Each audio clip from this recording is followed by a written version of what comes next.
Hola, buenas tardes, ¿cómo están? Otra vez en un episodio de Conversaciones Matemáticas en Cuarentena, con la intención de demostrar otro costado de la matemática y de los matemáticos. Hoy nos acompaña Pablo Coll. Pablo Coll es licenciado en matemática, doctor en computación, actualmente es profesor titular en la Universidad Nacional de Moreno y aunque sea doctor en computación, él se considera un matemático. Así que buenas tardes, Pablo, ¿cómo te va? Hola, hola Nino, gracias por la invitación. Y gracias a Bien, vos muy bien. por haber aceptado. Bueno, ya te imaginás que este espacio justamente es esto, ¿no? Suelo decir una frase que este espacio es para mostrar ese espacio, ese entramado tan vital, fértil e inabarcable que es la matemática, ¿no? Y los diferentes modos en los cuales alguien se puede vincular con la matemática. Así que bueno, Ujú. nos contarás un poco de tu historia matemática y con la matemática. Así que arrancamos con una Perfecto. pregunta más o menos típica. ¿Cuándo tuviste en claro que querías estudiar matemática? ¿Cómo fue esa motivación? Qué, qué cosas dispararon ese interés? Eh, bueno, eh, es una pregunta que tiene como varias respuestas. Por un lado, la matemática yo siento que siempre me interesó y me gustó, y los desafíos matemáticos, un montón de cosas de la matemática que me parecían interesantes, pero a la vez digamos, cuando yo estaba en la escuela, no tenía mucha información de que existía una carrera de matemática, por ejemplo. De hecho, eh, yo desde mediados del secundario ya tenía claro que quería estudiar ingeniería. Eh, Mi papá era abogado, pero tenía dos hermanos que eran ingenieros y de alguna forma para mí ellos eran como una referencia, si bien eran ingenieros civiles, o uno era ingeniero civil y otro era ingeniero mecánico, yo quería ser ingeniero electrónico. Me habían regalado un juego para armar cositas, así, proyectos electrónicos que no entendía mucho, conectaba piezas y algo andaba. Sabía seguir muy bien instrucciones, digamos, pero eh, y entonces cuando terminé la secundaria me metí a estudiar ingeniería. Eh, y, y ¿Qué estudiando ingeniería es que qué ingeniería estudiaste? Iniciaste electrónica, electrónica. entré a la UBA y di examen de ingreso en esa época, me preparé. Ahí empecé a ver que la matemática era algo diferente a lo que yo había visto en el secundario, digamos. O sea, en esa época era la dictadura, era año 81 del ingreso, yo terminé el secundario a fin del 80, y habían puesto examen de ingreso, y entonces yo fui a un instituto que queda en Belgrano, yo vivía en Martínez, me iba en colectivo ahí al instituto, uno que se llama Oscar, por el dueño del instituto, que te Nombre raro entrenaba, para era un un instituto. entrenamiento, ¿eh? Nombre raro para un Sí, instituto de formación, sí. Instituto Oscar. Era el nombre del profesor, digamos. Trabajaba él y otro pibe más joven, dando, y tenía muy claro, o sea, era un entrenamiento de resolver ejercicios como los que te podían tomar en los exámenes. Que era difícil el examen de ingreso, era exigente. Y ese año le habían puesto, además de física y matemática, que eran las dos materias, le habían puesto filosofía. Entonces, tenía que dar esos tres exámenes.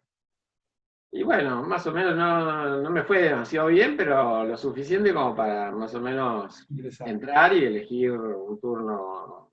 Los mejores turnos no pude elegir, que en realidad tampoco eran los mejores para mí, porque era muy temprano. En ingeniería empezaban a las 7 de la mañana.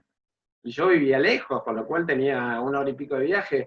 Para ir a las 7 de la mañana me tenía que levantar a las 5 de la mañana, una cosa que nunca me gustó madrugar. Así que yo estudiaba turnos de 11 de la mañana en adelante, una cosa así, que es lo que pude elegir y estuvo bien.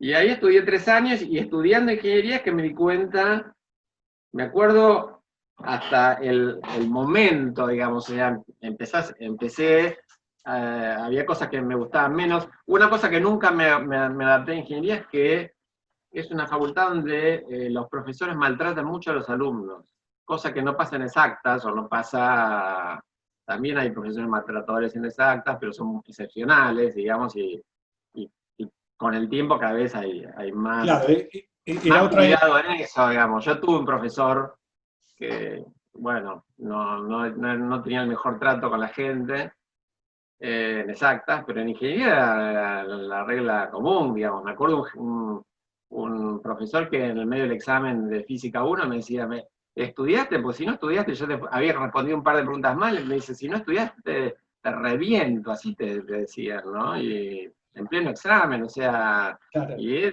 era muy común que te basureara y te maltratara en ingeniería. Y eso nunca bueno, a nadie le gusta, pero que yo, a lo mejor hay gente que tiene más estómago para resistir eso, yo no me sentía claro. a gusto así. Y me empezó a gustar la matemática, o sea, mis compañeros odiaban álgebra 2, suponete que era álgebra lineal, y qué sé yo, y yo quería Disfrutaba. más. Me daba cuenta que estaba terminando de hacer las matemáticas, porque en esa época yo estudié electrónica, estudié 3 años ahí, no hice los 3 años completos porque empecé a dejar algunas materias cuando me di cuenta que eso no me terminaba de convencer, pero las matemáticas las hice todas las básicas.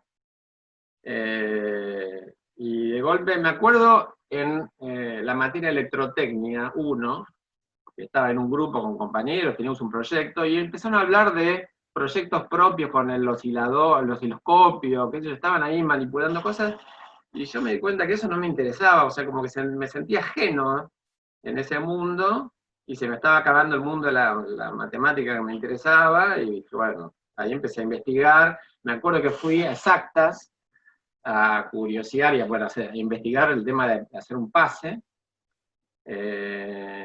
Y me acuerdo que yo conocí el libro de Rey Pastor, Calleja y Trejo, y creo que Trejo daba clases en exactas en esa época. Sí, Y sí. fui a ver una teórica de él. Me metí así en el aula, digamos, a ver el tipo.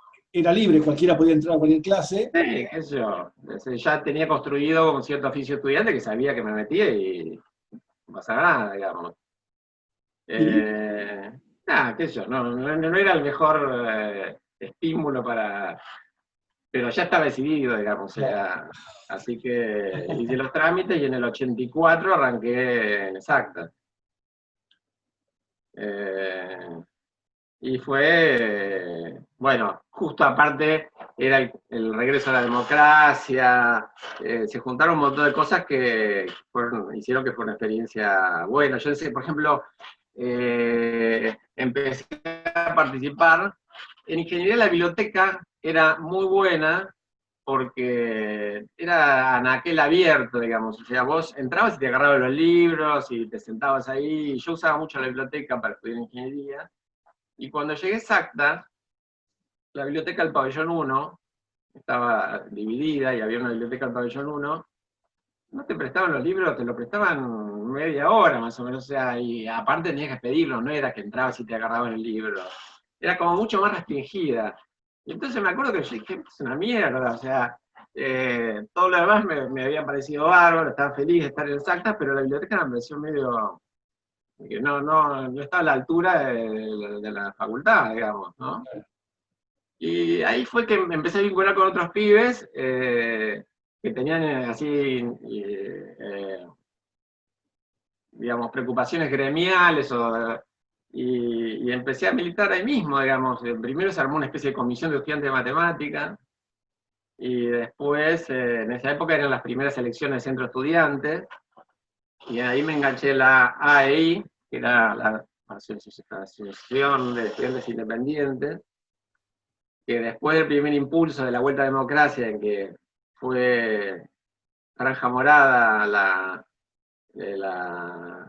que ganó el centro estudiante, Franja Morada no tenía 2 militantes, digamos, se ganaba por la fuerza Alfonsín, que estaba ahí en su flor de cosas, de la popularidad, recién electo, a la Vuelta a la Democracia, pero cuando los estudiantes se dieron cuenta que Franja Morada en exacto no existía, al segundo año o al tercero ganó la EI.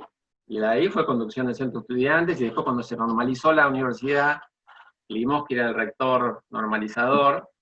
Cuando se normalizó la universidad, ganó también el consejo, fue representación del consejo directivo. Así que ahí, bueno, ahí empecé. En un momento dejé de militar porque me di cuenta que No podías me avanzar. dispersaba mucho y no iba a terminar nunca a estudiar, digamos. Pero participé de la revista Interacción, que era una revista que ya tenía épocas anteriores, y que a través de un estudiante que se llama Gustavo Solovich, que es un físico que ahora está en Estados Unidos hace años, él puso un cartel ahí para volver a juntar gente, estudiantes, para rearmar la revista, y bueno, ya ahí me enganché, estoy conociendo gente, bueno. Fue una Cuando yo entré a Exacta no conocía a nadie, o sea,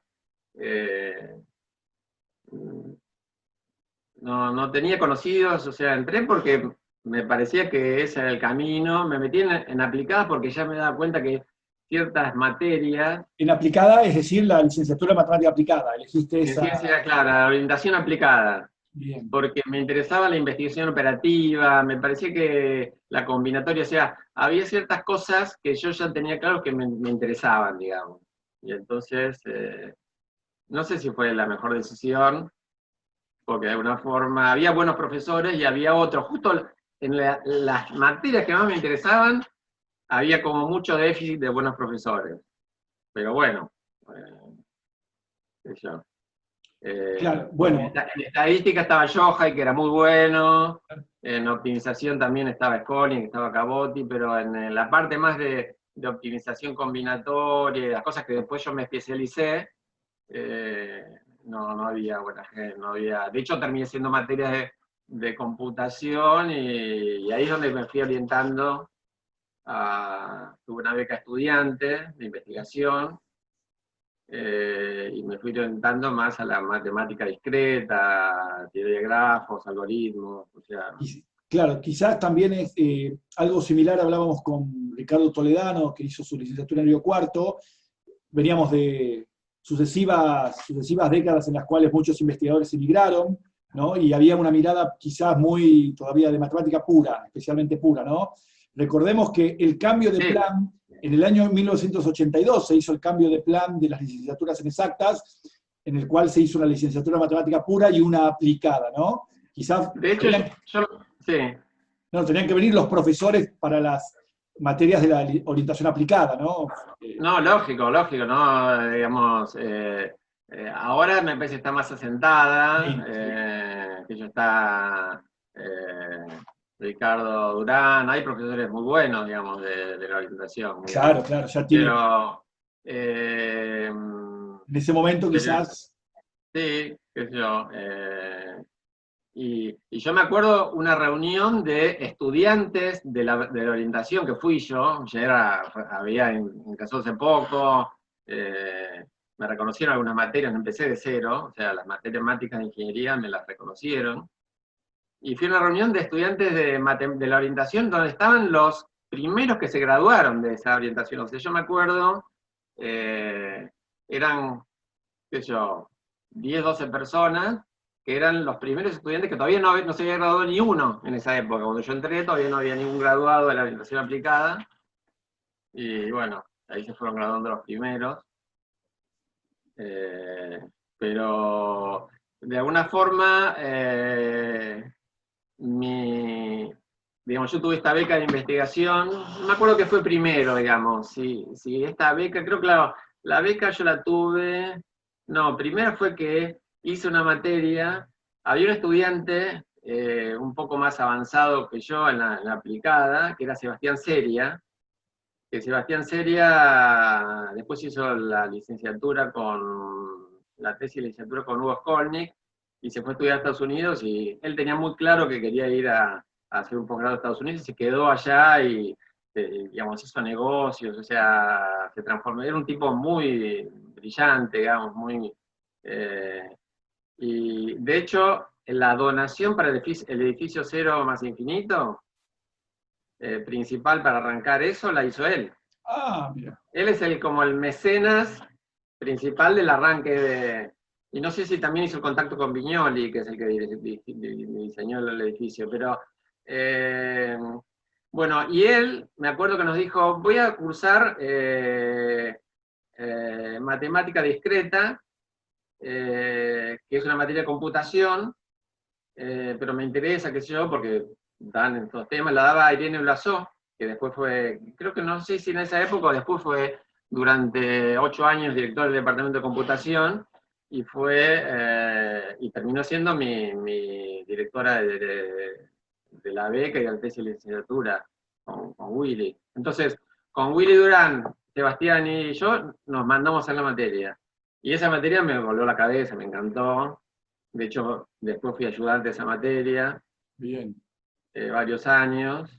Y bueno, y ahí me dediqué, ahí me empezó a interesar todo el tema de los algoritmos. O sea, esa materia que se dio en computación es la que no había Claro. en La licenciatura en matemática aplicada. En la licenciatura en matemática aplicada, o no estaba bien dada, digamos. Claro. ¿Cómo, porque es algo importante en tu trayectoria como matemático, cómo se canalizabas en esa etapa de estudiante de la licenciatura en matemática con tu gusto, tu placer por los juegos de ingenio? Ahí tenemos la revista Snark y la revista Humor y Juegos. ¿Qué papel jugaban?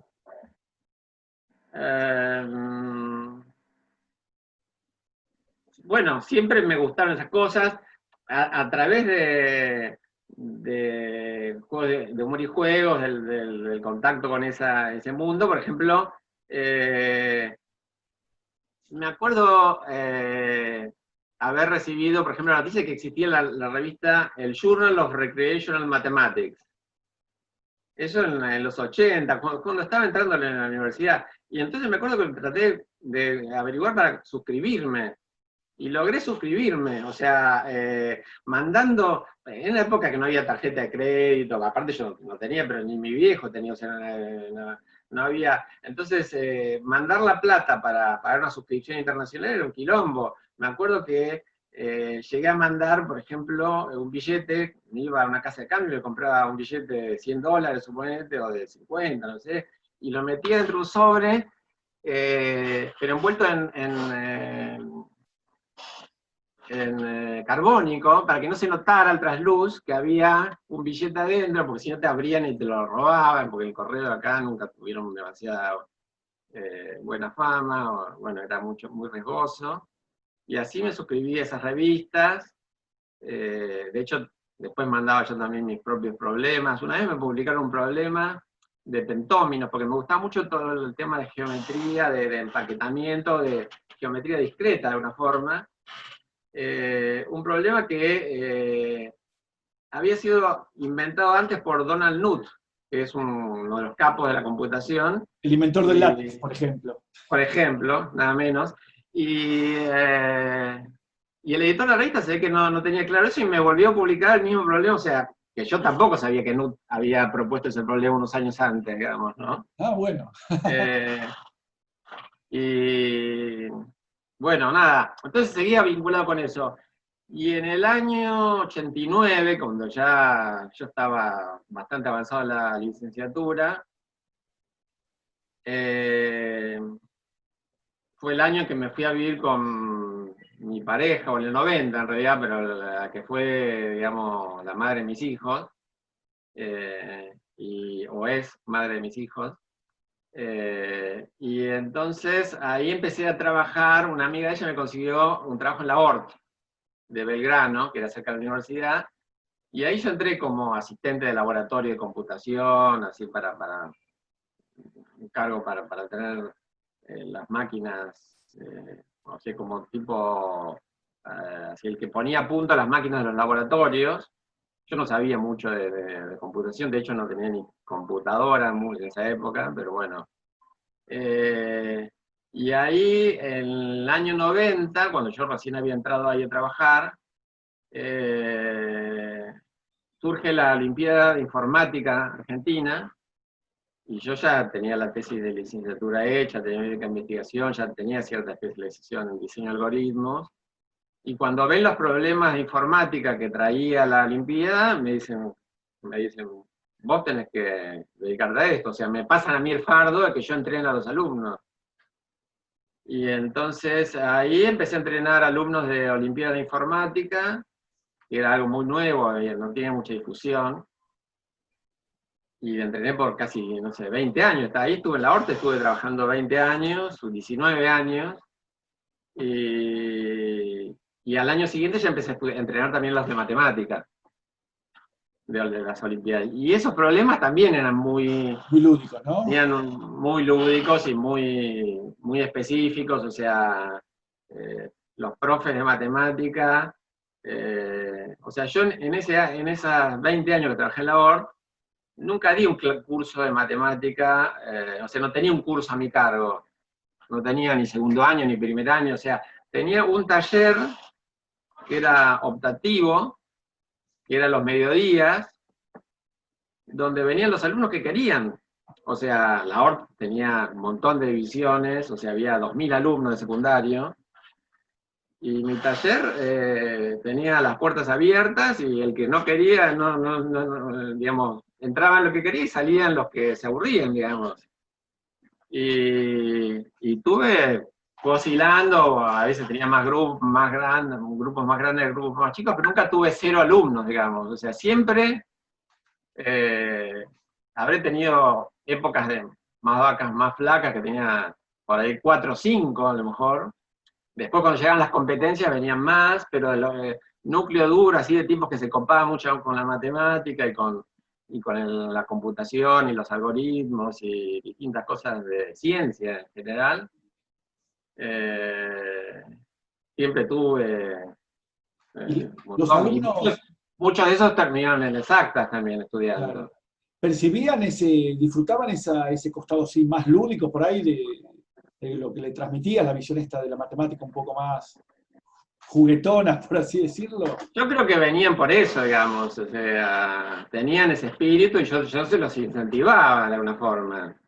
O sea, trabajar ahí y trabajar en exactas fue una experiencia extraordinaria, porque trabajaba con gente que estaba ahí porque quería. O sea, yo, de alguna forma, me siento muy afortunado de haber trabajado, y se lo agradezco, y realmente las autoridades de la ORT me trataron siempre excelentemente bien, digamos, y yo trataba de devolver eso, digamos, con cómo yo transmitía el interés a esos alumnos por, por la matemática, por todos esos temas, ¿no? Pero sí, fue una experiencia muy buena, digamos, y con algunos de esos alumnos todavía tengo contacto, digamos. Claro. Eh, El interés, una de las cosas que intento con estas charlas es que compartir con los que vean estos videos las diferentes maneras que la gente tiene de vincularse con el conocimiento matemático. O sea, ¿qué es lo que te lleva a ser matemático? A decidir ser matemático en una profesión. A cada persona la llevan cosas diferentes, ¿no? Bueno, claro. en tu caso, ya planteabas un poco esta cuestión de que en la escuela ya más o menos lo tenías claro.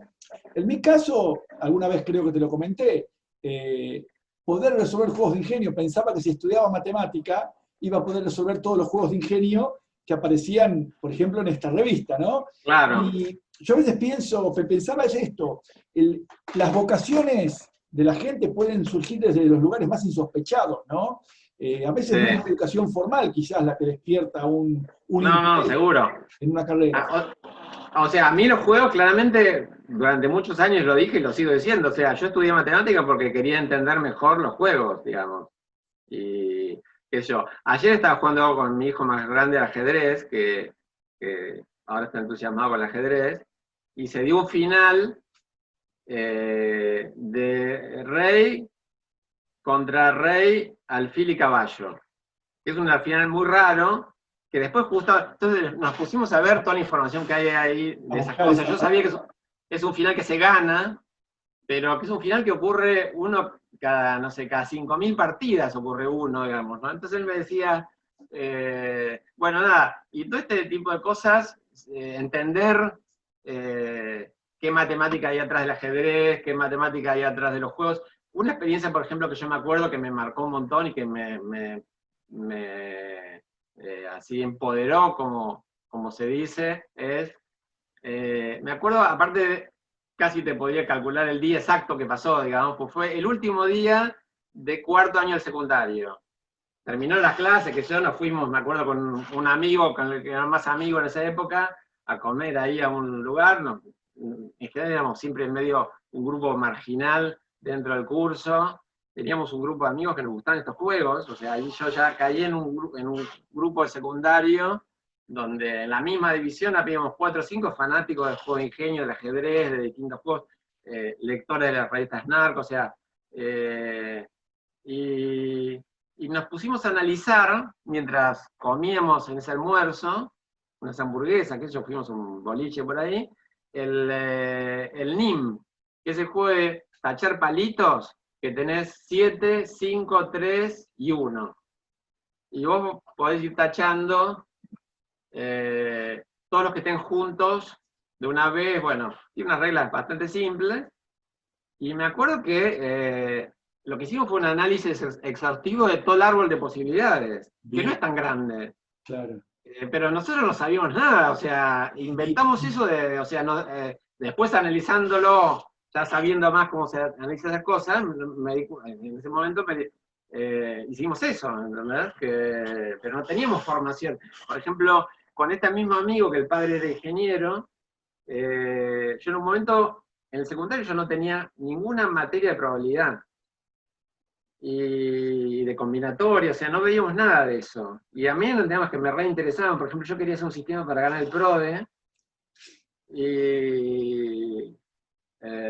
pero no sabía combinatoria. Y me acuerdo que una noche me obsesioné, me puse a hacer cálculos, qué sé yo, y volví súper copado a hablar con mis compañeros del curso, y le decía, y acá multiplico por 31, no sé qué, y había hecho una cuenta mal y las cosas no funcionaban como yo pensaba, pero esa noche me la había pasado en vela, nada, pensando cómo hacer un sistema para ganar el PRODE, que el PRODE, bueno, Era difícil. Sí, sí, o sea, era una época, de hecho, en realidad, después uno de esos sistemas lo jugamos, era una época que ganabas con 12, pues tenía 13 partidos, Sí. ganabas con 12 y con 13, y creo que hicimos 11 puntos con un sistema. Estamos ahí de ganar, que igual eran épocas que si hacías 12 puntos tampoco ganabas nada, ganabas. Bueno, yo, ¿sabes qué? Me Llegaba acuerdo que esa pregunta de cuántas boletas de PRODE había que jugar, sin dobles, sin triples, o sea, cuántas boletas de PRODE, fue una pregunta que hicieron en el año 86 en la revista Humor y Juegos, que después se llamó Juegos para Gente de Mente. Y yo estaba en cuarto año de la secundaria y tampoco sabía combinatoria, y estaba un día en casa y empecé, si el PRODE tuviera un partido, había 3 boletas posibles, local, empate, visitante. Ah, bien, si el PRODE tuviera 2 partidos, ¿cuántas boletas de juego? Bueno, local, local, local, empate, local, visitante. Empate, empecé, 9, a ver, hagamos uno más. Hice las 27 boletas posibles si el PRODE tuviera 3 partidos. Entonces es 3 a la 13. Yo estaba muy feliz. De hecho, recuerdo que 3 a la 13 es 1.594.323. Y estaba chocho, mandé la respuesta a la revista y estaba bien. Mirá vos. Bueno, yo también, a mí me pasó lo mismo, pero encima hice una cuenta mal y entonces me daba otra cosa, digamos. Pero parece interesante eso, ¿no? Una cosa quizás hasta irrelevante para algunos, bueno, jugamos al PRODE, lo que puede despertar, ¿no? En diferentes... Claro, bueno, o sea, a mí me pasa que con la formación matemática que yo tengo, que, digamos, ahí la matemática es súper vasta, digamos, ¿no? Entonces, mi formación es más en optimización y en cosas combinatorias y en matemática discreta. Y yo todo el tiempo veo a mi alrededor situaciones que digo, acá hay un problema matemático. Y, Claro, nada, difícil. y a lo mejor gente con formación matemática, pero de otra rama que yo, no ve lo que yo veo, porque yo no veo lo que la otra Exacto, persona sí, ve, sí. ¿no? Cada uno ve, Es una de singularidad, acuerdo. cada uno es ¿Eh? una singularidad. Y Sí, Pablo, sí, sí. contame, entonces, ¿cómo es que decidiste hacer un doctorado en computación? Imagino que es porque ya, con esto que contaste, que cursaste materias del departamento de computación, te gustaban los algoritmos, era como más natural, ¿no? Ir a hacer un Es doctorado que en yo computación. ya, yo, eh, cuando arrancó el CBC en el 85, cuando empezó, yo ya estaba ahí en la universidad, estaba militando. De hecho, a través del grupo donde yo militaba, leímos los anteproyectos del CBC. O sea, yo estuve en la creación del CBC y fui profesor del CBC o docente del CBC desde el principio. Ese fue mi primer cargo, fue docente en física, porque me bocharon el examen de matemática, no sé, no me fue bien, y entonces entré en física. Física, aprobé el examen y después di el oral y bueno, fui profesor de física. Aclaremos, un examen para una suerte de concurso para ver si uno puede Concurso. entrar a ser docente, ¿no? Claro, claro. Una Yo prueba de oficio. tenía cinco materias aprobadas. Claro. Y de hecho, bueno, entré y, y no es que fui ayudante, o sea, fui ayudante como cargo, pero me tiraron ahí con Al frente 30 del curso, alumnos a dar clase, secretario. digamos. Claro. Sí, sí, sí, tenía una comisión a mi cargo. Y ahí estuve 2 años en física y después me pasé renuncié al CBC y concursé para para dar clase en el departamento de matemáticas. Y fui ayudante de álgebra 1 año, pero ya al año siguiente ya estaba metido, entonces me pasé a ser ayudante de computación, en esta materia que te decía que cursé de matemática discreta. Entonces ya me quedé en el departamento de computación. Entonces, Natural. fui haciendo carrera de docente en el departamento de computación, distintas materias, en métodos numéricos, eh, y trabajé en un laboratorio de simulación, una materia que se llamaba Modelos y Sistemas, que era ayudante de Jakovsky, de Pablo Jakovsky, que Que era muy fue buena. decano de exactas también durante Era un decano en periodo. esa época él, Claro. Pablo. Y bueno, entonces era como natural. En un momento empezó el doctorado en computación. De hecho, yo soy prácticamente de los primeros doctores en computación. O sea, eh, fui el número 13 en doctorarme en el departamento. eh, y entonces fue natural. Y en esa época organizamos se hacía una reunión latinoamericana o sudamericana de, de- de optimización y de distintas, así, de matemática aplicada, que venían tesistas de distintos lados y traían investigadores así del exterior a dar charlas y a contar temas de investigación. Y yo ya, Irene Loazón me había presentado, digamos, a Celso Ribeiro, que fue mi director de doctorado, y él me había dado algunos temas para empezar a leer, qué sé yo, y en una de esas encuentros que organizamos, vinieron Sebastián Seria, que ya te lo mencioné, que este Sí. compañero mío que ya se había doctorado y trabajaba en programación entera, y vino Hernán Aveledo, que también otro compañero nuestro que también estaba en Estados Unidos, vinieron a dar unos talleres ahí a Bariloche, hicimos un encuentro a Bariloche y ahí yo me cambié a ese tema, digamos. Claro. Y entonces me consiguieron otro co-orientador, que era también brasileño, y entonces yo viajaba a Brasil con unas becas que había en esa época, pero el doctorado lo hice en el departamento de computación. Bien. Eh, y era de diseño de algoritmos principalmente. Claro. Fue una experiencia muy buena realmente. Era una época, nada, qué sé yo. Bien. La Hagamos recuerdo. claro, como decíamos, vos te considerás un matemático, ¿no? Hacemos un Sí, salto de algunos años en tu... Ahí igual hay algunos indicios que pueden ver actividades a las que se dedicó Pablo, industria del juego, estuvo en el programa Conectar Igualdad, pero quiero que hagamos un salto y vayamos a tu desempeño en la Universidad Nacional de Moreno, a cargo de las materias de matemática. O sea, contanos un poco esa experiencia de ir a una universidad relativamente nueva, es de las que se fue fundada en el 2009, 2010, ¿no? sí, o sea, la ley es de, creo que el 3 de diciembre de 2009, que La ley crean de creación esa de la universidad. universidad, Sí. y la universidad empezó a funcionar el 14 de junio del 2010. De hecho, Ah, 10 hace, años.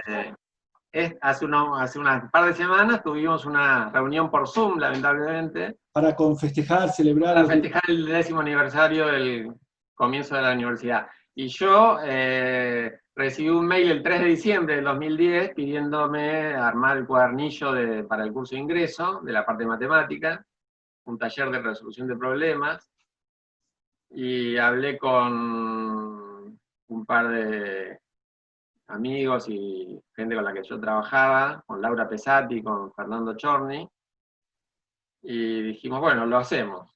Era medio así, un trabajo era el 3 de noviembre y había que hacerlo, había que tener listo en un mes y pico, menos, en un mes, presentar un cuadernillo porque en febrero empezaba el curso de ingreso. En febrero de 2011 empezaba el curso. Era el primer curso de la universidad, Bien. porque arrancaban los primeros ingresantes, que no se sabía cuántos iban a ser, y lo hicimos, y entonces lo natural fue empezar a coordinar ese curso de ingreso, porque armamos ese material. ¿Con qué, cuál fue un poco el espíritu con el que abordaron la elaboración de ese material? Buena pregunta, porque nos dijeron, hay que hacer, el taller ya tenía nombre y era taller de resolución de problemas. Dijimos, perfecto, es lo que a nosotros nos gustaba, digamos, y hicimos un material que era bastante, de alguna forma tenía como un espíritu de entrar a la matemática a través de los problemas, porque muchas veces bajo esa etiqueta, y lo hemos visto en otros lugares donde figuran talleres parecidos, pero en realidad son de ejercicio de matemática, de ejercitarse y no hay muchos problemas. Es más bien algo de ejercitación mecánica, y a nosotros ese enfoque no nos gustaba, y bueno, queríamos el nombre, y a la vez sabíamos, o sospechábamos, que después lo terminamos comprobando, que los pibes del secundario no iban a venir con una formación muy buena, y entonces tampoco podíamos pretender en un mes y medio que iba a durar este taller, Sí, lograr, digamos, remediar, si es que la palabra correspondiera, todas las cosas que no habían terminado de aprender bien en la escuela, digamos. Entonces, nuestro espíritu era mostrar que la matemática, había otra forma de acercarse a la matemática y que la matemática era otra cosa distinto al ejercicio mecánico de resolver distintos tipos de ejercicios, así, no sé, ya ni me acuerdo cómo se llama, esos de ejercicios combinados, que claro. tienen 80.000 Y raíces en nuestra, cuadradas. yo recuerdo paréntesis, llave, corchete, o corchete, Claro, llave. paréntesis, corchetes de llave. Exacto. Quizás en un signo de los tiempos, en algún momento alguien pensó que eso tenía valor y por lo tanto los libros y las prácticas de los chicos en la escuela estaban repletas de esas actividades. Es Claro, difícil, pero ¿no? vos después entras exactas y no ves ninguna llave más, digamos, o la ves en otros lados, Para representar conjuntos. claro, claro, pero los paréntesis y corchetes de llave puedes usar 3 niveles de paréntesis, y es lo Sí. mismo, digamos. O ¿Sabés qué sea, se me ocurrió pensar en el último tiempo? ¿Por qué se utilizaban paréntesis, corchetes, llaves? Por una cuestión tipográfica. porque era una manera de distinguir el sucesivo anidamiento de paréntesis, ¿está bien? Sí, totalmente. Eso puede ser una razón válida, digamos. Hoy escribimos en LaTeX, le das la indicación y te hace el paréntesis del tamaño adecuado y uno distingue perfectamente cuál paréntesis comienza, cuál paréntesis finaliza. Pero, sí, y en los editores te muestra que este paréntesis corresponde hasta el otro, o sea, bien, hoy ya no sería necesario tanto sí, exquisitez tipográfica. exacto. ¿Y cómo fue Pero después tuviste la oportunidad no solo de planificar el curso de ingreso, sino tener la posibilidad de diseñar algunas de las materias que continuaban ese curso de ingreso en las diferentes carreras. Claro, bueno, una cosa que pasó fue que nos dijeron, nosotros inicialmente dábamos el curso de ingreso, pero terminado el curso de ingreso arrancaba la carrera de ingeniería en electrónica y arrancaban las carreras de economía, que ya tenían los profesores contratados, pero no éramos nosotros, digamos. Entonces nos dijeron, o sea, y nosotros sabíamos que había esa brecha, que lo que se exige en un curso de análisis 1, los pibes no lo tenían, y nosotros no lo íbamos a lograr. Entonces lo que pasaba era que llegaban a las materias de análisis 1 y el espíritu era totalmente distinto. Era un curso más tradicional de análisis 1, donde los mataron. De hecho, nosotros, pero en ese interín que estuvimos en la universidad, esos 2 años haciendo el curso de ingreso, nos anotamos porque la universidad tenía que normalizarse, y nos anotamos en concursos, concursamos y ganamos. Y entonces ahí nos llamó Jorge Charrán, que es un químico de exactas, que estaba armando una carrera nueva, que arrancó el segundo año de la universidad, que es la licenciatura en gestión ambiental, y nos dijo a Fer, Jorni y a mí: yo quiero que ustedes hagan las matemáticas de gestión ambiental. Entonces entramos, ganamos los concursos, y entonces nos nombraron y entramos a hacer la matemática ahí. Y en el medio, los profesores de álgebra, de ingeniería, en primer año, entraron 120 o 120 y pico a álgebra, y aprobó uno. O sea, digamos, menos del 1% entonces, las autoridades de la universidad dijeron, acá hay, les salió una alerta, y en el medio los profesores había un grupo de investigación de ciencias sociales que entrevistó al grupo de docentes, y los docentes decían: no, los pibes vienen con mala formación, no se hacían cargo de que ellos podían hacer algo diferente, o que tenían que hacer algo diferente, porque no podía ser que quedara un alumno solo de una corte de 120. Que quizás es cierto, es posible que los chicos tengan una mala formación, pero o sea, era cierto, y es cierto, digamos, pero la cuestión es que había que hacerse cargo de eso, digamos, y ellos no se hacían cargo. Yo venía de exactas y venía de trabajar 20 años en la ORT,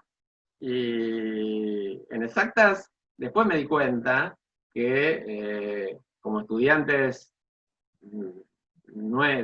así egresados de exactas, éramos sobrevivientes de un sistema muy exigente. Entonces yo, por ejemplo, daba materias en computación, y tenía alumnos que eran brillantes, pero claro, porque habían filtrado a un montón en el camino, digamos. Y bueno, y acá era un universo totalmente distinto. La gente que no quería estudiar matemática, que no quiere estudiar matemática, que ellos, los alumnos de gestión ambiental, no les interesa, y aunque yo me recontra esfuerzo en buscar temas motivadores y para enseñarles ecuaciones diferenciales y mostrarles que, no sé, cómo se van los fármacos de la sangre, cómo se van, o el alcohol en sangre, cómo va desapareciendo, qué modelos se usan para ese tipo de situaciones, que son situaciones cotidianas. Te tomás un paracetamol o te tomás un vaso de cerveza, y cómo, bueno, igual cuesta, digamos. Sí, está bien. Pero bueno, igual es una experiencia, es re interesante, o sea, Y la mayoría de la gente no es muy poca la gente que sigue matemática como una carrera en sí, con lo cual a veces esa mirada muy matemática que tenemos nos cuesta lograr estos vínculos con otras disciplinas, ¿no? Ese yo creo por ahí es un desafío sí, a para mí sortear. eso es un gran desafío, digamos. Y sobre todo, claro, cuando los pibes son de carreras que no son de matemáticas. Yo me acuerdo un profesor que era coordinador mío en la ORT, me decía, vos tendrías que hacer la experiencia de enseñarle, claro, yo tenía mi taller donde iban los pibes que querían y los que no querían no iban, entonces yo decía que no tenía alumnos presos, digamos, porque los alumnos, o sea, en un curso normal uno no se puede escapar del aula en secundario. Estás ahí preso, Claro, yo no tenía esa situación. Y él me decía, vos tendrías que probar el desafío de enseñar. Tuve algunas experiencias y realmente no las disfruté en el secundario, en otras escuelas. claro. Eso para poner en valor la tarea de los docentes, ¿no? Al frente de... No, totalmente. O sea, para mí es una tarea muy compleja y y es admirable lo que hacen, digamos, ¿no? Y el, eh, el periodo del secundario, sobre todo, es muy Es una edad complicado, ¿no? complicada. Porque los pibes están en otra, yo lo veo por mí mismo, digamos, o sea, eh, por mi propia experiencia recordando Claro. cuando yo estaba en secundario que no tenía, qué sé yo, algunos intereses tenía, La pero, mayoría no, no nos interesaban qué esas sé cosas. yo, Pablo, claro. bueno, ya, ¿cómo se pasa el tiempo? Sí, ¿no? Sí, para ir cerrando, quiero, a ver, una definición breve, unos comentarios breves sobre el papel de las computadoras en la enseñanza. Bueno, ahí tuve mi experiencia en Conectar Igualdad, con el GeoGebra. Conectar Igualdad fue una experiencia muy buena, eh, pero y yo creo que hay que seguir profundizándola, digamos, y, eh, digamos, primero que tuvo lo bueno de poder dar acceso a computadoras a gente que no podía acceder, o sea, el tema eh, de, del acceso al hardware, a la computadora, ¿no? A poblaciones que a lo mejor no podían tener una computadora. Eh, pero después sigue habiendo una brecha que es la brecha, digamos, que vos podés una computadora, pero tenés que poder utilizarla y aprovecharla al máximo. Eh, y bueno, para mí el GeoGebra, que es un programa libre para estudiar matemática, pensado, desarrollado como eh, para, eh, para, o sea, lo que tiene GeoGebra de bueno es que si lo utilizás en toda su potencialidad, te cambia la forma o te puede cambiar la forma de acercarte a la matemática, de explorar, de generar, eh, digamos, datos para conjeturar, eh, para eso, para pensar resultados, pero tenés que tener una formación previa para eso, digamos, o sea, no es que como profesor, si no tenés esa formación digamos, de entusiasmarte con problemas y con situaciones así, el GeoGebra Por sí lo solo terminás es un demoledor subutilizando, digamos. ¿Cómo? Entonces, eh, la forma para mí de aprovecharlo al máximo es armando situaciones donde haya que explorar y haya digamos, investigar, probar distintas opciones, construirse funciones, construirse, no sé, secuencias de gráficos, o sea, digamos, donde poder resolver problemas que de otra forma a lo mejor no serían accesibles. Entonces de golpe se termina haciendo, o sea, te abre un nuevo campo de formas de aprender cosas, digamos, ¿no? A la vez para mí plantea una, por ejemplo, cuando vos tenés esa capacidad de graficar y de generar análisis de funciones, ciertas técnicas que uno estudia para analizar funciones, por ahí no vale la pena seguir estudiándolas. O sea, por lo menos me plantea dudas sobre un montón de cosas que uno estudió y que antes se hacía a mano y ahora se hace mecánicamente. Entonces, para mí eso por lo menos lleva a repensar cómo enseñamos, qué cosas enseñamos. Nosotros en la universidad hemos tenido bastante libertad para decidir ciertas cosas que no las enseñamos más. Bien. Y ahí trabajamos en la medida que tenemos cursos no muy grandes, en materias no muy masivas, porque la universidad tiene algunos laboratorios con computadoras, pero todavía no demasiado, con GeoGebra, y después en materias más masivas empezamos a usar los celulares. Claro. Que también pueden cargar aplicaciones, el mismo GeoGebra u otras, para hacer cálculos y para trabajar. Yo creo que los celulares hoy están, todo el mundo tiene alguno, digamos, y está disponible. Y de hecho, de alguna forma, nosotros en Moria nos estamos pudiendo mantener cursos a distancia con una gran parte de los estudiantes porque los que no tienen computadora, por lo menos un celular tienen. Claro. Y con eso se puede conectar y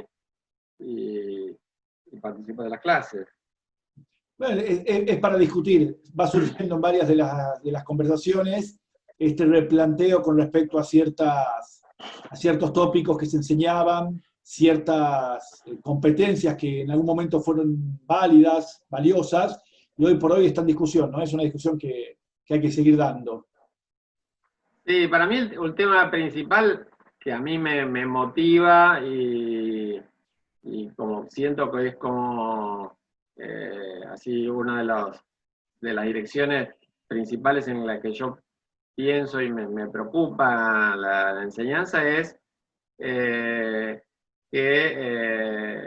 la matemática sea comprendida, digamos. O sea, entender lo que uno hace, lo que un estudiante que aprendió algo, o sea, que la forma de acreditar la materia, de aprobar los exámenes, sea a través de entender. Yo creo que muchas veces los exámenes de matemática no tienen demasiada, digamos, son posibles, es posible resolverlos a partir de haber aprendido mecánicamente ciertas cosas y sin entender bien lo que estás haciendo. En una materia que yo daba, y sigo dando, que es Matemática 2 para Gestión Ambiental, al principio tenía el reclamo es, pero esto es muy diferente a lo que viste, digamos. O sea, esto no lo viste, no lo explicaste.